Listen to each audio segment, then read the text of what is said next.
വഴക്കിട്ട് പിണങ്ങി പോകുന്ന മനുഷ്യർ. ചില ആൾക്കാർക്ക് മെൻ്റലി ഭയങ്കര സ്ട്രോങ് ആയിരിക്കേ, അവരവരുടെ ഇമോഷൻസ് ഒന്നും കാണിക്കാണ്ട് ഇങ്ങനെ ഇരിക്കും. മറ്റേ ആൾ വിചാരിക്കും എന്നെ വിട്ടിട്ട് അവർക്ക് നിൽക്കാൻ പറ്റില്ല, ഇപ്പോൾ ഓക്കെ ആവും.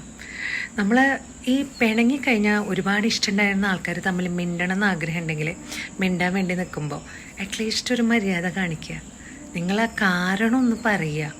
ഇങ്ങനെ ഒരുപാട് എന്താ പറയുക, സ്റ്റോൺ വാൾ ഇട്ടിട്ട് ഇരിക്കാതിരിക്കുക. അവരവരുടെ ഇമോഷൻസിനൊക്കെ കാണിച്ച് സ്ട്രോങ് ആയിട്ട് ഒട്ടും ഇവരോട് എന്താ പറയുക റീസൺ പറയാനൊന്നുമില്ലാണ്ട് നിൽക്കുകയാണ്.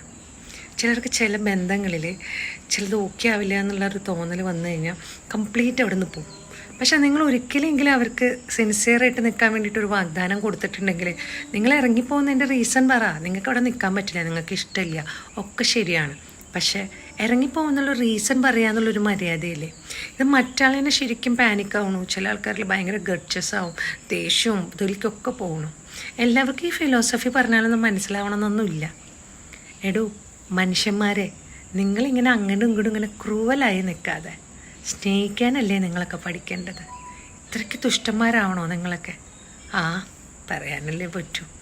എന്ത് ചെയ്യാൻ പറ്റും? ഒരാളുടെ ഇമോഷൻസിനെ കൂടെ നിന്ന് ഉണ്ടാവും എന്ന് പറഞ്ഞ് അതില്ലാണ്ടാക്കുക എന്ന മാന്യമായ കർമ്മം ചെയ്യാൻ മനുഷ്യർക്കല്ലാണ്ട് ആർക്കാ പറ്റുക?